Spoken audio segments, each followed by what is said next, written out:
Hello friends, ओसो coding के channel पर आपका हार्दिक स्वागत है। जावा फॉर एब्सोल्यूट बिगनर सीरीज में आज हम शुरू कर रहे हैं लूपिंग कंट्रोल्स को। लूप्स मतलब रिपीटिशन। जावा प्रोग्राम्स में अगर मुझे रिपीटिशंस को हैंडल करना है तो ये काम हम किस तरीके से करेंगे।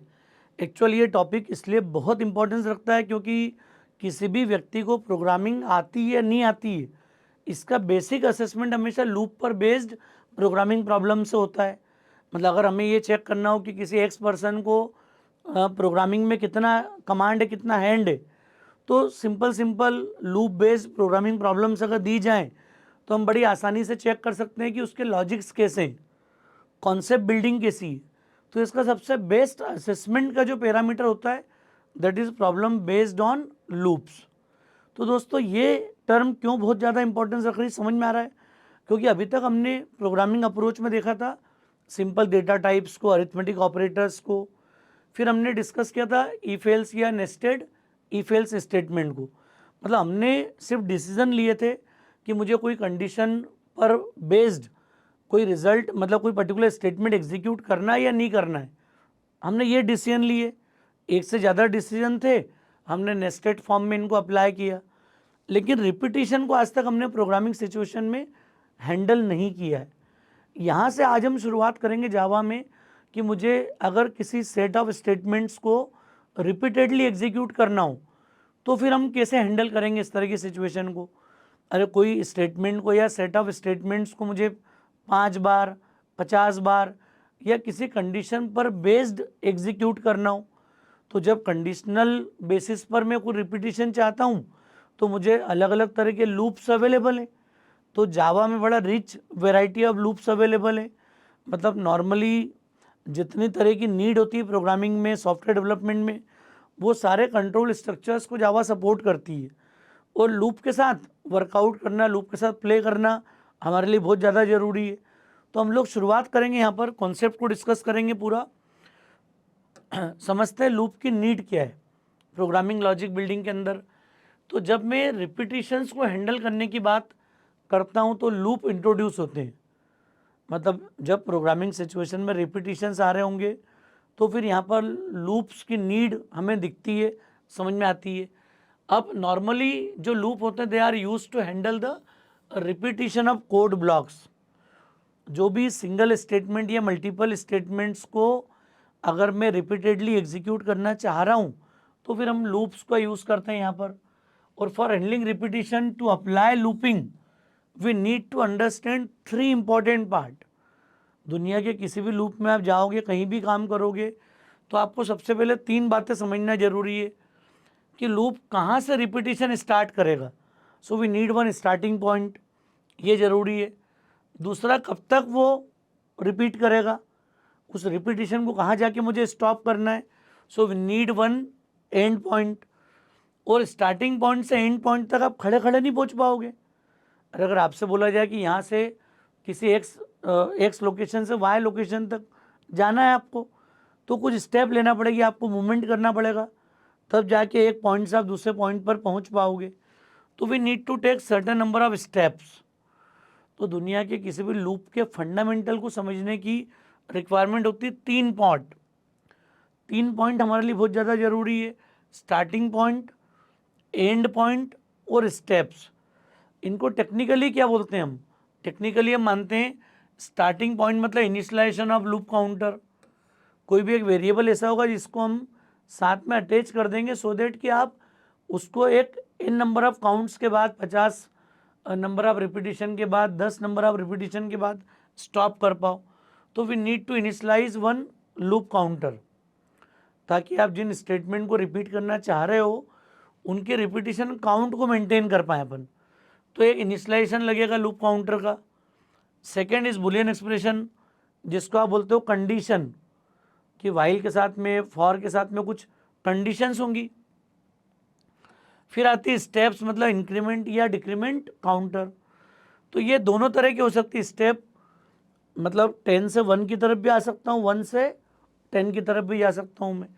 तो ये 3 बेसिक नीड है, 3 बेसिक स्टेप्स होती हैं कहीं भी प्रोग्रामिंग लॉजिक बिल्डिंग के अंदर। अब जावा 4 तरह के लूप सपोर्ट करती है। पहले वाइल लूप, वाइल से शुरुआत इसलिए करेंगे कि आसान तो फॉर लूप है, लेकिन फॉर पढ़ने के बाद फिर वाइल सीख नहीं पाएंगे हम। तो वाइल नॉर्मली यूज़ होता है कंडीशनली, अगर मुझे अपने प्रोग्राम को स्टेटमेंट्स को रिपीट करना है तो। सेम डू वाइल होता है, बस कंडीशन चेकिंग का डिफरेंस होगा। बुलियन वाइल लूप के साथ में कंडीशन पहले चेक होगी, फिर आपका स्टेटमेंट एग्जीक्यूट होगा। डू वाइल में पहले स्टेटमेंट एग्जीक्यूट होंगे, फिर कंडीशन चेक होगी। छोटा सा डिफरेंस है कंडीशन चेकिंग का, मैक्सिमम नंबर ऑफ एग्जीक्यूशन में कोई डिफरेंस नहीं है, इनके बीच में डिफरेंस होगा मिनिमम नंबर ऑफ एग्जीक्यूशन का।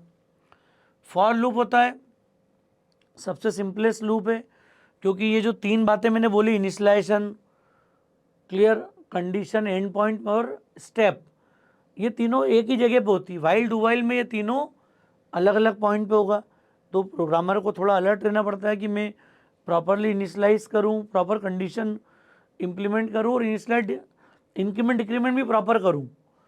तो ये दोनों में ये चीज़ों की रिक्वायरमेंट होती है। फॉर में एक ही ब्रैकेट में, एक ही सिंटेक्स में इन तीनों का यूज़ होगा, तो फॉर को यूज़ करना कंपेरेटिव आसान है, सिंपलेस्ट लूप माना जाता है।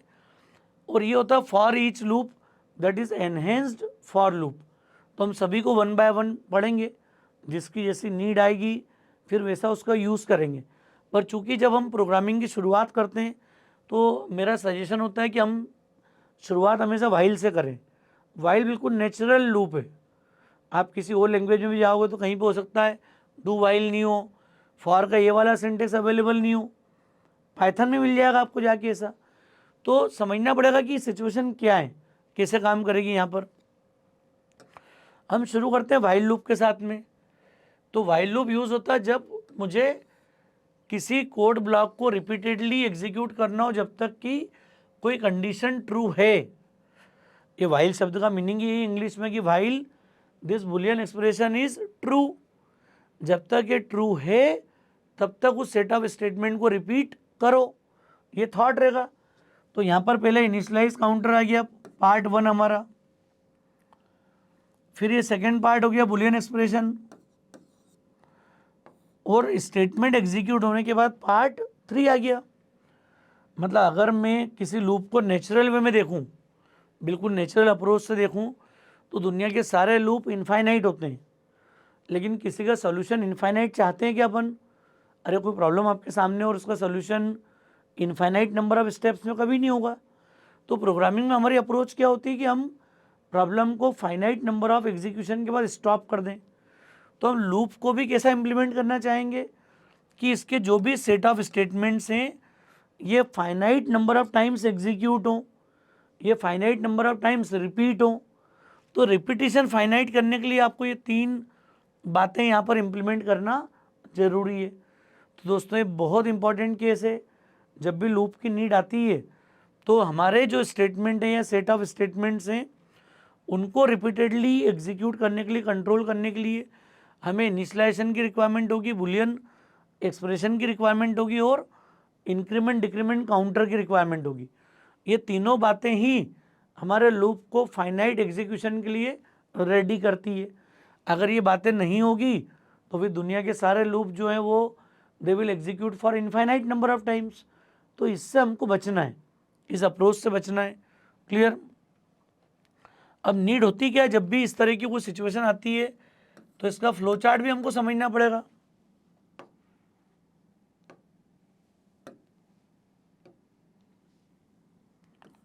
हमने कनेक्टर लगा दिया ये,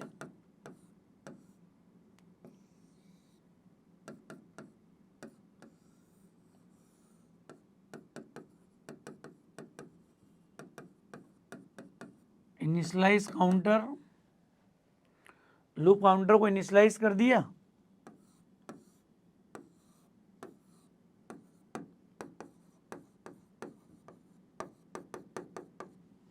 फ्लो चार्ट बहुत ज़्यादा ज़रूरी है।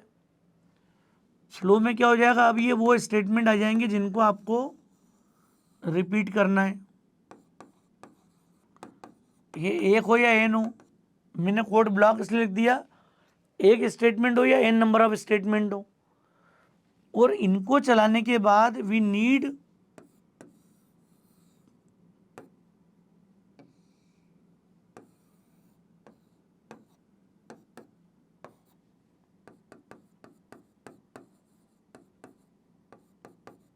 इंक्रीमेंट डिक्रीमेंट काउंटर, और इसके फॉल्स होने पर तो ये initialise counter boolean expression. Now repeat this code block. Clear? ये जो कंडीशन जब तक ट्रू है, जब तक ये ब्लॉक एग्जीक्यूट होगा और ये लगातार रोटेशन चलता रहेगा। अच्छा, इफ एल्स में हमने क्या देखा था कि ट्रू फॉल्स कहीं मिलते नहीं है, और यहाँ पर क्या होता है कि ये जो कनेक्टिविटी वापस यहीं आ रही है, दिख रहा है केस। और फॉल्स के बाद लूप टर्मिनेट होने के बाद आगे की प्रोसेस आ गई। तो मैंने दो कनेक्टर लगा दिए सिर्फ किसके फ्लो को बताने के लिए, यहाँ पर वाइल के सिंटेक्स को। अब अगर मैं सिचुएशन को ऑब्जर्व करूँ कि वो कौन सी सिचुएशन है जहाँ पर हम लूप को समझ रहे हैं, लूप के इंपॉर्टेंस को समझ रहे हैं, तो आप देखो मुझे 1 to 5 तक के नंबर्स की सम लेना है। एन मैंने ले लिया 5, 1 2 3 4 5। अब 1 से 5 तक के नंबर की मुझे सम लेना है, तो रिक्वायरमेंट क्या होगी? हम लोग क्या करेंगे, समझना बात को, आई को लिया 1 और सम को लिया 0। जब तक ये रफ में आप वर्किंग नहीं करोगे, लॉजिक बिल्ड नहीं होंगे, प्रोग्राम याद करने वाला सब्जेक्ट नहीं है। प्रैक्टिस करना है तो टाइम दो, पेपर पेन पे ही प्रोग्रामर बन जाते हैं हम, लैंग्वेज का कोई फ़र्क नहीं पड़ता, लैंग्वेज कोई सी भी हो। अब I1 सम 0 के बाद क्या देखते हैं अपन, हमारी स्टेप क्या है, सम बराबर सम प्लस आई, मतलब 0 + 1, सम में 1 जोड़ दिया। अगली बार सम में कितना जोड़ना है, 2, तो हमने बोल दिया आई असाइंस I + 1। जैसे सम 2 हो जाए, मैं फिर से क्या कर दूं, सम बराबर सम प्लस आई, ये जुड़ गया है 1 प्लस, अब की बार कितना हो गया 2, सम आ गई 3, और आई असाइंस I + 1, आई खुद 3 हो गया। अब जैसे आई 3 हो जाए, सम बराबर सम प्लस आई, 3 + 3, आई को इंक्रीमेंट करके कितना कर दिया हमने 4। अगली बार मुझे 4 ऐड करना है, सम प्लस आई असाइंस I + 1 करके आ रहे हैं अपन। आप देखो यही 2 लाइन रिपीट हो रही बार बार। फिर आ जाएगा 5वां राउंड, मतलब first, second, third, fourth, fifth, इसके बाद जाके रिपीटिशन को स्टॉप कर दें अपन यहाँ पर। तो ये वो सिचुएशन है जो आपको ये बता रही है कि मुझे रिपीटिशंस की नीड है, और जब मैं रिपीटिशन मेंटेन कर रहा हूँ तो मैं ऐसा कंट्रोल स्ट्रक्चर चाहता हूँ जो हमारे इस कोड को रिपीटेडली एग्जीक्यूट करे। और जब इसको रिपीटेडली एग्जीक्यूट करने की बात आएगी तो हम लोग फ्लो चार्ट बना के ड्राई रन करके देखेंगे इसी कॉन्सेप्ट को। तो सेम अगर मुझे बोला जाए कि write a program to find sum of first N natural numbers, तो एन अगर 5 दिया मैंने तो मैं ये वाला रिजल्ट चाह रहा हूँ कि सम होके इस तरह से आ जाए। अब दोस्तों देखो, पहला प्रोग्राम अगर मुझे बनाना है तो पहले सम ऑफ नेचुरल नंबर का थॉट क्लियर हो गया। यहाँ मैंने n = कितना लिया था 5, तो 1 से लेके 5 तक के नंबर्स का सम करना था, और ये दो स्टेप मुझे रिपीटिशन में दिख रही थी यहाँ पर। तो फिर मैंने लूप का एडवांटेज क्या है, लूप की नीड क्यों है, क्योंकि जब मैं रफ में इतनी मेहनत करूँगा तो मुझे समझ में आएगा कि लूप अगर मैं लगाता हूँ तो ये मेरे एफर्ट्स रिड्यूस हो जाएंगे। अरे कल से ये 50 हो जाए, 500 तक हो जाए, तो क्या ये 2 लाइन 500 बार लिखेंगे क्या अपन, 1000 बार लिखेंगे कि जाके? तो लूप लगा के हम लोग उस रिपीटिशन को मेंटेन करेंगे यहाँ पर। तो फ्लो चार्ट में क्या स्थिति बन रही है देखते हैं हम।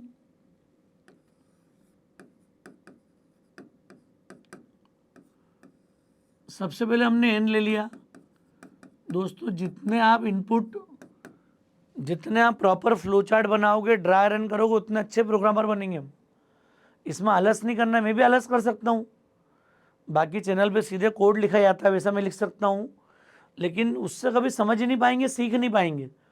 जावा अगर एज ए बिगिनर आप स्टार्ट कर रहे हो, फर्स्ट लैंग्वेज के रूप में चूज़ कर रहे हो, तो जो टाइम C++ में देते हैं कि नहीं, बिल्कुल 0 से एक एक चीज़ में टाइम देते हैं, वैसे ही हमने चैनल पे जावा, पाइथन और सभी कुछ शूट किया है। डेवलपर ट्रैक भी आएगा इसी का, लेकिन वहाँ पर मैं ये सब बातें नहीं करूँगा। फिर ये बातें कब होगी, जब आप बिगिनर लेवल पर चीज़ों को सीख रहे हो। बार बार मैं इस बात पे जोर देता हूँ कि आप थोड़ा सा इस कॉन्सेप्ट को समझो। इनपुट लेने के बाद क्या हो गया,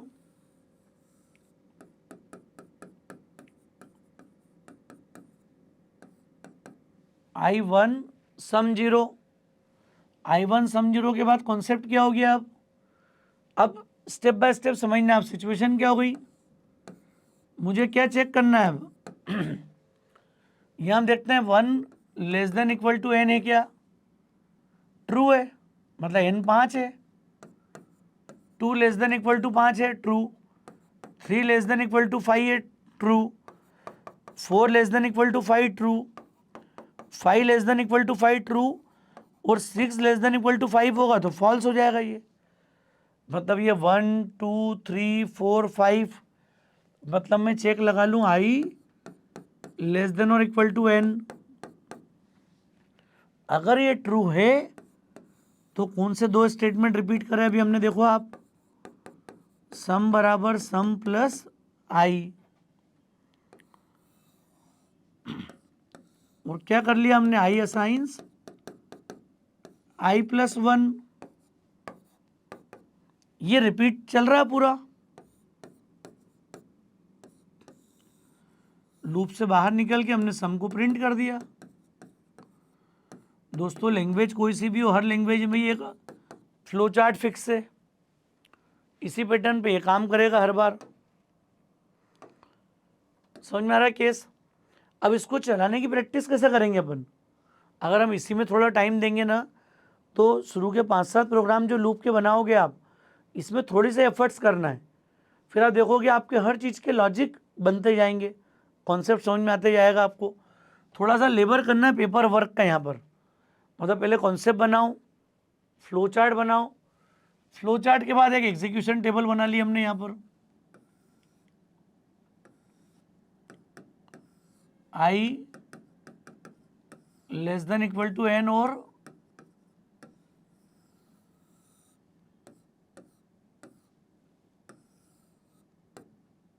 मैं एक एक स्टेप यहाँ लिखूंगा और उसकी एंट्री यहाँ करूंगा इमीडिएट। इसको हमने नाम दे दिया एग्जीक्यूशन टेबल। एग्जीक्यूशन टेबल क्यों जरूरी समझ में आएगा, देखो अभी आप, इनपुट n, ये मैंने इनपुट ले लिया 5, I1 सम 0। देखो मैं जैसे जैसा लिखते जा रहा हूँ वैसे वैसे पोस्टिंग करते जाऊँगा। यहाँ पर अपने मन से पोस्टिंग नहीं करना है, जैसा फ्लो चार्ट ले जाए वैसी पोस्टिंग करना आप। अब 1 less than equal to 5, true. Sum plus 1, तो ये ट्रू होते ही सम की वैल्यू आ गई 1। ये कहाँ ले जा रहा है, I प्लस 1, I2 हो गया। 2 less than equal to 5, true. Sum plus I, 1 plus I, sum is now 3। I plus 1, 3। 3 less than equal to 5, true. Sum plus I, 3 plus 3, 6। I plus 1, 4। 4 less than equal to 4, मतलब अपने को यहाँ check करना है जो भी value आती जा रही है। 4 less than equal to 5, true. तो 6 प्लस 4, 10। I is now 5। अब 5 less than equal to 5, true. Sum plus 10 plus 5, 15। I is now 6। 6 less than equal to 5, false. False होती है, अब मैं नीचे नहीं जा रहा हूँ, इधर आ गया, प्रिंट सम। तो ये सम की लास्ट वैल्यू कितनी आ गई है, 15। 15 प्रिंट हो गया और स्टॉप। तो ये हमारी बेसिक अप्रोच थी जब मैं कॉन्सेप्ट बना रहा हूँ, कॉन्सेप्ट के बाद फ्लो चार्ट बना रहा हूँ, फिर एग्जीक्यूशन टेबल बना रहा हूँ। जो भी साथी बिगिनर हैं उनके लिए बहुत ज़रूरी है ये सब चीज़ें। इनको इग्नोर करके कोई प्रोग्रामर नहीं बन पाता कभी भी। पेपर वर्क करो आप साथ में, मेरे कोड लिखो। अब देखो इसी फ्लो चार्ट को देखते हुए जब ये सब कुछ प्रॉपर चल रहा है, रिजल्ट प्रॉपर आ रहा है टेबल में, तो इससे समझ में आ जाता है कि हमारा माइंड मैप हो जाता है फ्लो चार्ट के साथ, लॉजिक बिल्डिंग के साथ। और ऐसे आप 10-20 प्रॉब्लम को सॉल्व कर लोगे तो आपको अलग ही कॉन्फिडेंस आएगा। पेपर पे ही कोडर बन जाएंगे अपन। कई कंपनी इस कागज पे टेस्ट कर लेती है, बड़ी बड़ी कंपनियां। तो हम लोग कोड लिख लेते हैं sum of first N natural number के लिए।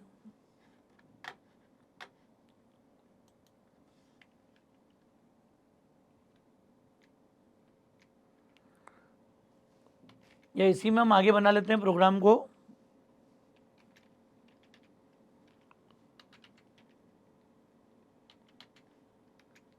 क्या करना है आपको, एंटर एनी, अच्छा स्कैनर क्लास हमने डिस्कस की थी लास्ट लेक्चर में, तो स्कैनर का हमने ऑब्जेक्ट क्रिएट कर लिया और ऊपर यूटिल पैकेज में इसको इंपोर्ट करना जरूरी है। ये बात आपको क्लियर हो गई अच्छे से। क्या कर देंगे हम यहाँ पर, int n assigns scanner dot next int, input आ गया मेरे पास। इनपुट आने के बाद अब क्या करोगे आप, इंट I1 वो सम 0। क्या करोगे, वाइल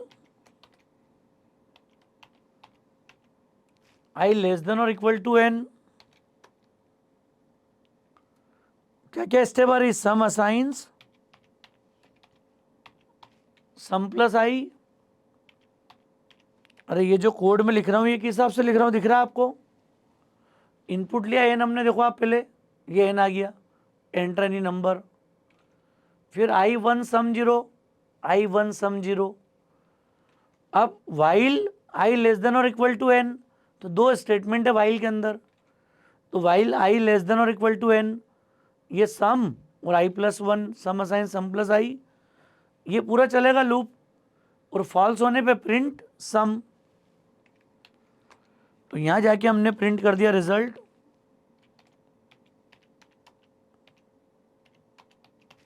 क्या जाएगा, sum up to n is, और कितना प्रिंट कर दें अपन यहां पर, सम। यह मैसेज कर दें रिजल्ट के रूप में यहां पर। तो ये देखो पूरा कोड उस फ्लो चार्ट के अकॉर्डिंग लिख दिया हमने। फ्लो चार्ट अगर हमारे सामने है तो कोडिंग हमारे लिए बिल्कुल आसान है। तो ये हमने जावा में कोड लिख दिया, स्कैनर के थ्रू इनपुट लिया, यूटिल डॉट स्कैनर इंक्लूड करना जरूरी है। स्कैनर क्लास में सिस्टम डॉट इन कब देते हैं हम, जब हमें कीबोर्ड से इनपुट लेना हो। और ये वाइल लूप की हमारी प्रॉब्लम हो गई जब मुझे फर्स्ट एन नंबर का सम मिल जाए यहाँ पर।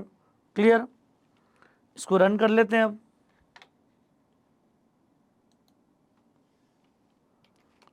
क्या आ गया, सम अप टू 5 इज 15। एक और बार वैल्यू देते हैं अब 10। 1 से 10 तक का सम कितना आ गया, 1 + 2 + 3 55। अब देखो लूप का फायदा कितना हो गया, 1000 भी देते हैं अब। 500 500, ये रिजल्ट आ गया हमारा 1000 तक के नंबर्स के लिए। तो दोस्तों ये पैटर्न है कोड का, ये हमारी अप्रोच है। पहला प्रोग्राम हमने बनाया सिंपल, वाइल लूप को कैसे इम्प्लीमेंट करते हैं हम। चूँकि अभी कुछ प्रोग्रामिंग प्रॉब्लम वाइल की बनाएंगे हम पहले लॉजिक बिल्डिंग पे फोकस करेंगे। अगर लॉजिक बिल्डिंग का कॉन्सेप्ट हमारा स्ट्रांग है, क्लियर, तो फिर हम बड़े कॉन्फिडेंस के साथ आगे धीरे धीरे कोडिंग स्ट्रेटेजी बना पाएंगे। तो मैं एक बार फिर से रिकॉल कर रहा हूँ कि जब हम लूप पे काम करेंगे तो कॉन्सेप्ट बनाओ पहले आप पूरा, ये कॉन्सेप्ट मैंने बनाया था पूरा। फिर आप फ्लो चार्ट बनाओ, एग्जीक्यूशन टेबल बनाओ, सबसे आखिरी में कोड। जब किसी इंडस्ट्री में सॉफ्टवेयर बनाते हैं हम देखते हैं, तो एक सॉफ्टवेयर अगर 1 ईयर की ड्यूरेशन का होगा तो 8-9 मंथ तक उसे मीटिंग, प्लानिंग, डिज़ाइनिंग यही सब चलता है पूरा। बाद में टेस्टिंग का फेज़ आएगा और डिप्लॉय कर देते हैं एप्लीकेशंस को टेस्ट करने के बाद। तो ये अप्रोच बड़ी इंपॉर्टेंट है। कोडिंग बहुत आखिरी का पार्ट है, ज़्यादा ज़रूरी ये सब पेपर वर्क करना। जितनी डेप्थ में आप ये सब चीज़ों करोगे उतने स्ट्रांग प्रोग्रामर बनोगे। कोई ज़रूरी नहीं कंप्यूटर नहीं भी हाथ में होगा तो आप पेपर पेन लेके बैठो, काम करो साथ में। तो अभी आने वाली कई सारी प्रोग्रामिंग प्रॉब्लम हम छोटे छोटे प्रोग्रामिंग केस डिस्कस करेंगे और यहीं से हमारी लॉजिक बिल्डिंग की शुरुआत होगी। दोस्तों ये सिंगल ऐसी प्लेलिस्ट होगी जो जावा को इतने बेसिक लेवल पर कवर करेगी और फ्लो चार्ट के बेस पर अक्रॉस इंडिया आप किसी भी चैनल पर जाएंगे, कहीं भी देखेंगे, किसी कोचिंग क्लास में जाएंगे तो जावा इतने बेसिक लेवल पर कोई इम्प्लीमेंट नहीं करेगा। मुझे भी पता है डेवलपर लेवल पर जावा कैसे होती है, लेकिन वो मैं नेक्स्ट प्लेलिस्ट में डिस्कस करूँगा सारा। तो दोस्तों मुझे उम्मीद है कॉन्सेप्ट आपको समझ में आ गया होगा, लेक्चर ठीक लगा हो तो फ्रेंड्स को ज़रूर शेयर कीजिएगा। ओसोप कोडिंग को अगर आपने सब्सक्राइब नहीं किया तो मेरा रिक्वेस्ट है चैनल को सब्सक्राइब जरूर करें। Thanks a lot.